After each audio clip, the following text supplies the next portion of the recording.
We all understand the importance of breathing, whether it's doing yoga, exercising, or just simply getting oxygen to live. Today, advances in regenerative medicine for lung disease and a report from correspondent Amy Simon on a prescription savings program that may help us all breathe a little easier. I'm Erica Vetrini. Access Health starts now.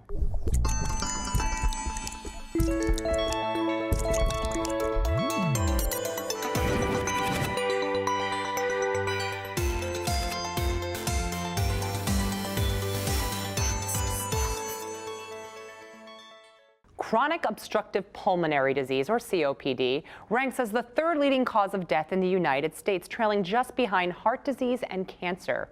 For most COPD patients, vigilant symptom management means better quality of life. However, progression of the disease is inevitable. For patients like Larry, disease progression is the only sure thing about COPD. Take a look. Well, I first was diagnosed with COPD in 2004. I had already stopped running just about that time, just simply because it was so difficult for me to catch my breath and continue on. It seems like every year I notice a little bit of a change. Even over the last year or two, I noticed a change. From one year to the next, a little less capacity to breathe. It affected my lifestyle mostly because I was active with physical training and have classes for physical training for seniors. And it was getting to the point where I couldn't exert during those, and even simple things like working around the yard. I would get up, I'd have to stop and catch my breath, sometimes just go back down just to be able to breathe for a moment.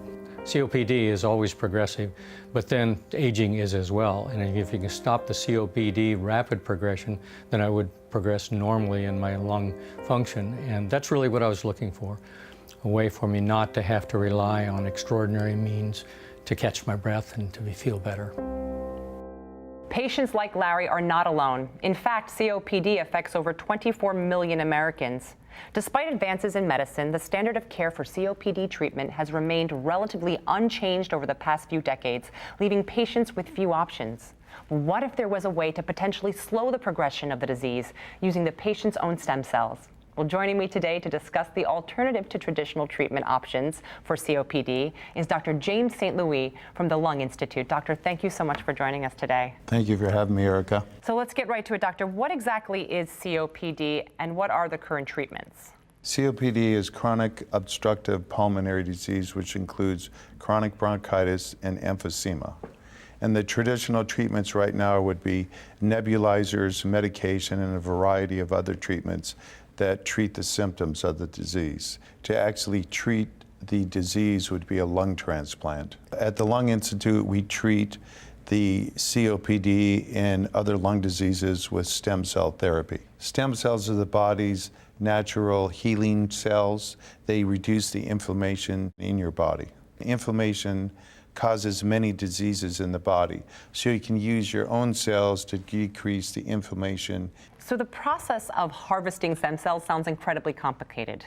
What is that process like? It's actually very simple. You can take your blood and separate the stem cells out, and the other way of doing it is using your bone marrow, which is also a very simple procedure. And then we separate out the stem cells and then put them back into your body using an IV. So how are you getting the stem cells to target the lung specifically? Stem cells, after we harvest them and return them into your body, when they circulate to the right side of your heart. And then from the right side of your heart, they're pushed into the lungs, but the stem cells go into a part of the lung called the pulmonary trap, and they stay in this pulmonary trap, and then they are dispersed primarily to the lung. So then what are the risks and what are the results? The risks are very minimal if you just sit back and think about it, because it's your own cells. Right. You're not introducing anything foreign into your body, so the risks are very minimal. The results show at about 3 months, the patients have an increased quality of life. Some person had fairly severe disease and they were on oxygen 24 hours a day, so now they're on oxygen much less, but they can go simple things like go to the grocery store, do daily activities versus how they were before. So what is the ultimate goal at the Lung Institute? Our goal from the technical part is to increase, in some cases, your lung function, which goes hand in hand with increasing your quality of life. This sounds like a great option for so many people. And we met with Larry at the top of the show, if you remember, so let's check in with him again to see how he's doing. In 2014, My condition was progressing, of course, to the point where I couldn't participate in things as well as I wanted to. And I did read an ad in the newspaper about Lung Institute. I made the decision to proceed, and the procedure was very simple, straightforward, and not uncomfortable at all. They asked me to keep a journal, and the results of that was that I saw that over a period of about 3 weeks, I gradually had some improvement in lung function and ability to do my exercise programs. After my last treatment, I had really good results, and before that I couldn't breathe very well and had to let up and rest during my aerobic exercises. But right after the treatment, I found that I was able to do the whole exercise, and I didn't have any problem with breathing.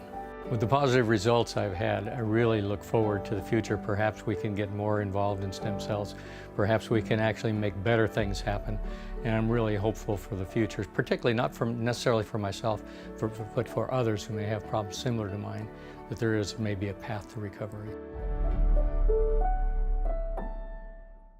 We are so happy to see that Larry is doing well. Now, doctor, the Lung Institute uses stem cell therapy to treat other lung diseases as well. That's correct. We treat major pulmonary lung diseases, which, as I said before, COPD, which is emphysema, chronic bronchitis, and then we also treat interstitial lung disease, which one of those is pulmonary fibrosis. For those out there who are suffering from COPD or other lung disease, they now know that there's an alternative. Thank you, doctor, so much for joining You're us. welcome. For more on the alternative treatment options discussed here today, go to lunginstitute.com, and of course, you can find all of these resources on our website as well, accesshealth.tv. Thank you so much, doctor. COPD ranks as the third leading cause of death in the United States, trailing just behind heart disease and cancer. According to the World Health Organization, COPD has now become a major public health concern, with prevalence and mortality rates continuing to rise year after year. Since there remains no cure for COPD, the focus is on prevention, early diagnosis, and innovative treatment options to help patients manage the disease better. For most patients with COPD, breathing can be a day-to-day challenge. Linda Bray knows this all too well. Really whisper was about all I could do. I was on oxygen 24/7. By that time, I started having anxiety attacks. I would be afraid to get up of the morning. It felt like I had a big concrete block on me. It is hard. You don't want to ask for help. You don't want to bother nobody because you're feeling bad enough as it is, and you think you're an invalid wearing your oxygen. That's the way I did for quite a while. You sit and you feel sorry for yourself. Linda is not alone in her struggle. While COPD presents many challenges, the good news is that this is a treatable disease. Pulmonologist Dr. Brian Carlin explains that patients with COPD need to be informed routinely of their options for managing their illness as their disease progresses. COPD includes chronic bronchitis and emphysema. It's usually and almost always associated with cigarette smoking, and it is an illness that progressively worsens over time. People can actually have flare-ups. We call them exacerbations. These flare-ups are when someone actually has an increase in symptoms, increased shortness of breath, wheezing, cough. Depending upon the stage of COPD that a person might have, they may have 1 or 2 flare-ups or exacerbations each year. People that have more severe disease or more severe illness can have 3 to 5 or even more exacerbations per year. That illness is often due to a bacterial or viral infection and can lead them to need to seek medical attention and sometimes even hospitalization. What happens then, the patient often will go home from the hospital, and in many instances just not being sent home with the right medication or therapy, and then they come back to the hospital and then need hospitalization. I was getting bronchitis quite often. Had my regular family doctor, he said, no problem, Linda. He says, there's 8 different antibiotics. He said, I will find the right one and make you better. Well, as time went, I had it all the time and would go get antibiotics and work. Things do change and you do get a little bit sicker as time goes. I got pneumonia. A little time in the hospital. And that's when my just regular provider, regular doctor, he said, Linda, he said, you have COPD. This is a pretty serious disease. at first I denied I had it for years. COPD is a manageable and treatable illness. There are great guidelines and recommendations that have been put together by people all across the world that really focus on the patient.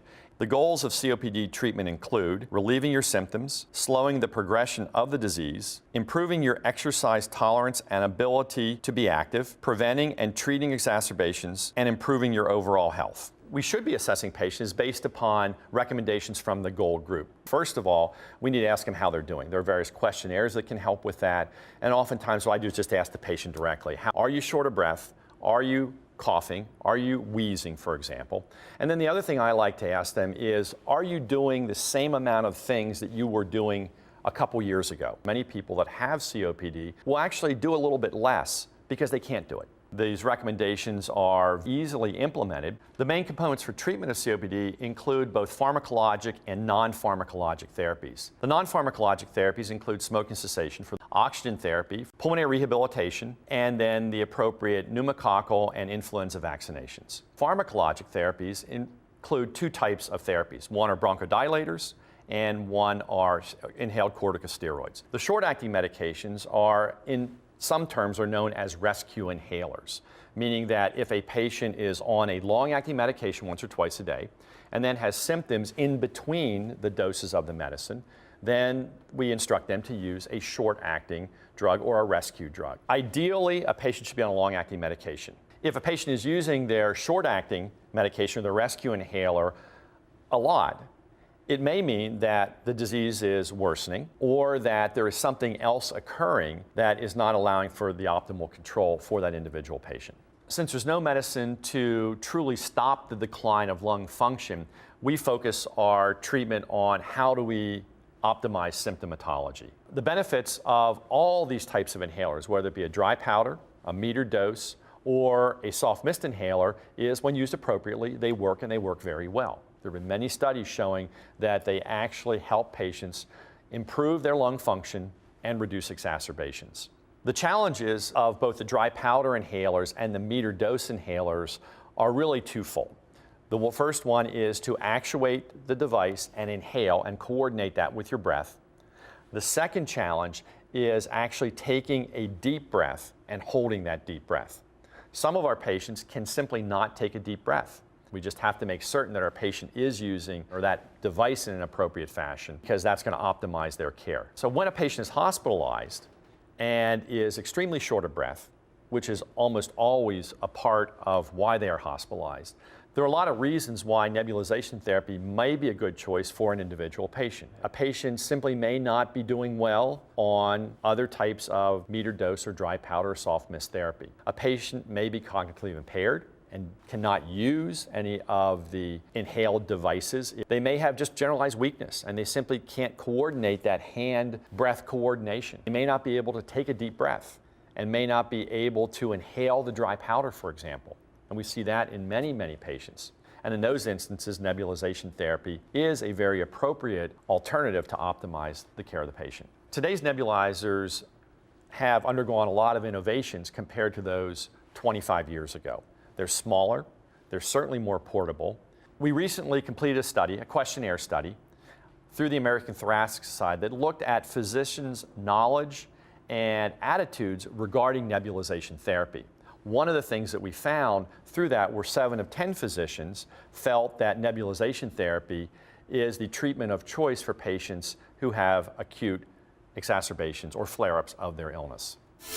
By this time, I had a different respiratory doctor. I asked her in the hospital, wasn't there something that she could do? And she'd give me a medication. I didn't realize that for several weeks, that I was doing better, until I sat down to supper one night with my husband, and he put his hand on mine. He said, I've got my old Linda back. He said, you don't have pajamas on? You've combed your hair, and you've got lipstick on. And he says, you're smiling at me. Don't sit and give up, please. Make it up in your mind to get up and walk, if it's just around your table. And learn to walk a few minutes a day encourage anybody like me, get a good doctor. Talk to these doctors. Get some good medicine and good advice. In your heart, you know that you're not going to get over it, but you can live with it. You really can. Work closely with your healthcare team. Find the medication delivery system that works best for you and follow your treatment plan. You'll find that COPD doesn't have to leave you fighting for air. For more information about living with COPD, visit copdtogether.com or just log on to accesshealth.tv.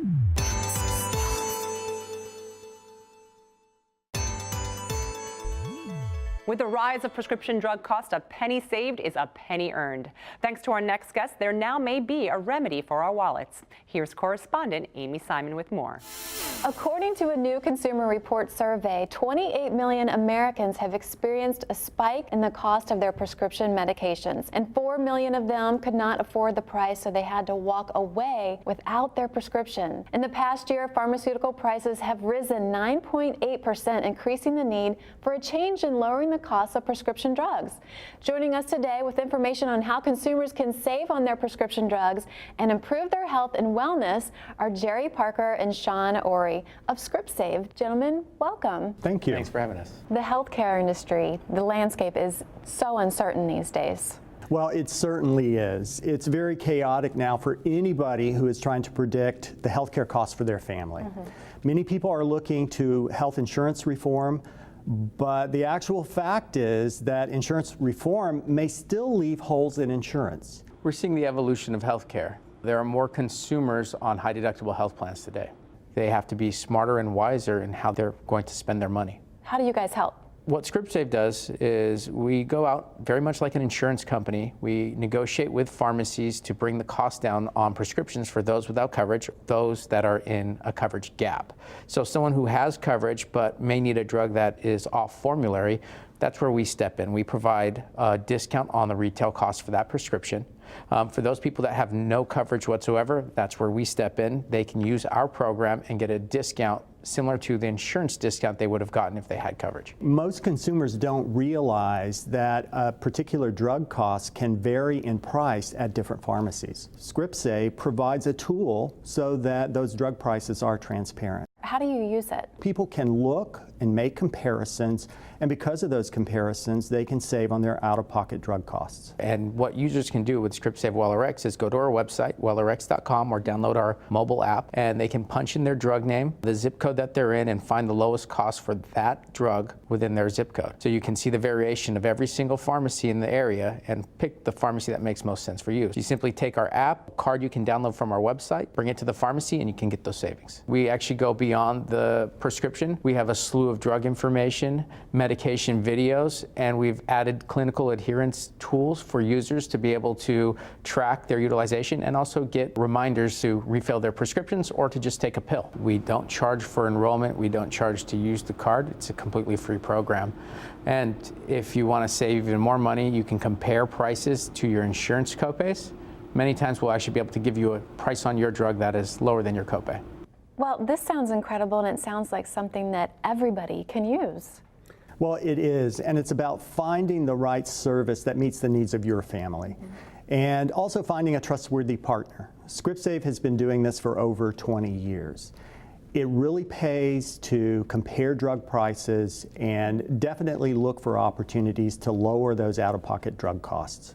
Well, thank you for sharing this information with us today. I know so many people that could benefit from this. This is amazing. Thank you. If you are in need of a prescription savings program, you can visit WellRx.com, and of course you can find everything you've seen here today on our website, accesshealth.tv.